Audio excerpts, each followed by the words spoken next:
On accueille un expert Vipali de plus ce matin, le docteur Florian Bosé. Vous êtes ophtalmologue, on va donc parler de prévention pour nos yeux. Je suis moi-même myope, autant l'avouer, par coquetterie, on va dire, je ne mets pas de lunettes à l'antenne. Comment on fait la première des conseils, premier des réflexes peut-être pour avoir de bons yeux ou pour se préserver aujourd'hui? Alors je dirais que c'est venir nous voir régulièrement. Okay, comme le dentiste, c'est un peu ça, ouais. Tous les ans. C'est des consultations de dépistage. Après, ça dépend beaucoup déjà de notre âge. Moi, je différencierais pas mal les enfants des adultes. Les enfants, ils ont un calendrier quand même vraiment particulier. Et les adultes, je dirais, si on est entre 20 et 40 ans, c'est une fois tous les 5 ans, on va dire. Ouais. Quand on augmente un peu en âge, forcément, il y a soit des troubles de vue qui augmentent, soit des maladies plus importantes. Et du coup, au-delà de 60 ans, notamment, on conseille plutôt tous les ans, tous les 2 ans, quoi. Il y a le facteur génétique également. Exactement. S'il y a des facteurs, des antécédents familiaux, on va dire, faut être amené à consulter peut-être plus régulièrement. Si les parents ont des lunettes, il y a de fortes chances que les enfants en aient aussi. Dans les myopies, etc., ça fait partie des facteurs de risque. Il n'y a pas de plus en plus d'enfants aussi qui ont des lunettes? Si, on constate justement même dans le monde entier une épidémie un peu de myopie qui serait liée a priori quand même à nos usages d'écran qui augmentent. C'est pas vraiment l'écran qui est responsable dans cette épidémie, c'est plus le fait de regarder de près en fait. Du coup, le corps un point fixe de près en fait. Ouais, le corps compense en augmentant en fait la taille de l'œil et du coup ça provoque de la myopie, quoi. Alors ces dépistages réguliers, donc qui sont différents selon qu'on porte des lunettes ou pas, et évidemment j'ai le bonheur en plus d'avoir plus de 40 ans, donc d'avoir une belle petite presbytie.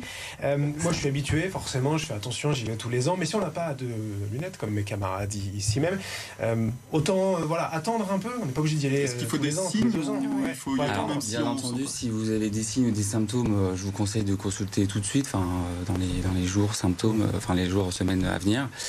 Si vraiment vous vous plaignez absolument de rien, c'est quand même bien de faire de temps en temps, et ce que je disais, ça dépend de la tranche d'âge, une consultation, on va dire un petit contrôle technique en fait de votre œil.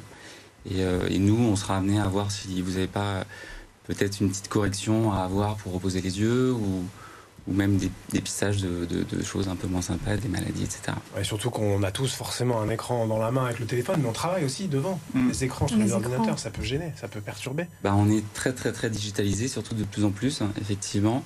Et les écrans peuvent augmenter la fatigue visuelle. C'est vrai qu'on se pose beaucoup la question de la lumière bleue. Oui. Et pour l'instant, il n'y a aucune étude vraiment scientifique qui a démontré que c'était nocif pour les cellules de l'œil, cellules de la rétine, de la vision. En revanche, c'est vrai que ça augmente pas mal la fatigue visuelle, donc faut avoir quelques petits trucs et astuces, peut-être précautions concernant les écrans. Ouais, par exemple, le mode sombre. Moi, la première chose que je mets, Xavier, un autre conseil, mais moi, c'est le mode sombre sur le téléphone, d'avoir des pages non pas blanches, mais noires. Est-ce que ça sert à quelque chose? Le mode sombre, en fait, permet de diminuer la lumière bleue de votre écran. Et c'est ce que je disais, ça peut améliorer votre confort et diminuer votre fatigue visuelle. Les lunettes aussi, des verres les lunettes avec les filtres, exactement. Là, c'est vraiment une sorte de confort, ouais. Et il y a aussi, on en parlait hors antenne juste avant le direct, sur mon téléphone portable, moi je peux avoir une alerte qui me dit que je suis trop près de l'écran. Ouais, du coup ça bloque l'écran, il faut l'éloigner pour pouvoir continuer. Ça c'est une autre chose effectivement intéressante.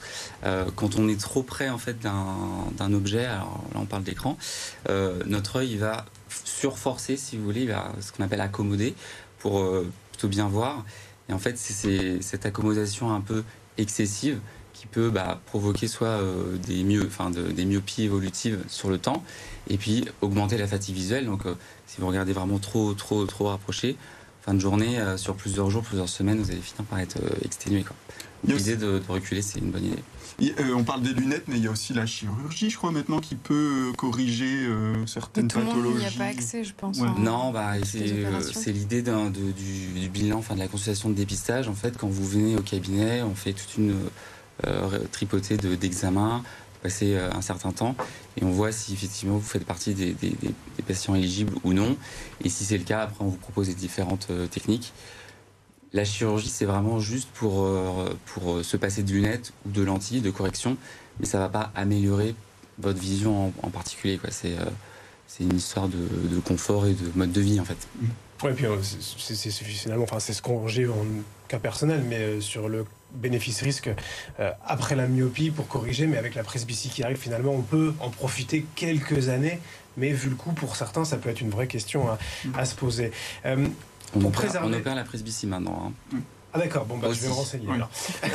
Voilà, Vous êtes à bon entendeur. Voilà. Vous êtes très bien. C'est noté, je prends rendez-vous. Non mais pour revenir quand même sur cette voilà, préservation de nos yeux, en fait quand on a par exemple vos experts, vos collègues de Vipali qui viennent, on travaille assis, il ne faut pas hésiter à décrocher quelque part et à se lever, d'aller marcher. Ouais. C'est pareil en fait là finalement, décrocher de l'écran quand on travaille dessus et d'aller regarder ailleurs quoi, pour que l'œil voilà, retravaille un peu. Il y a une règle qu'on dit qu'il arrive des 20-20-20. Alors c'est une règle anglo-saxonne, c'est qui dit que toutes les 20 minutes, quand on est notamment sur un écran, on doit relâcher du coup l'œil en regardant au loin, donc c'est 20 yards, donc ça équivaut à peu près à 6 mètres, et pendant 20 secondes.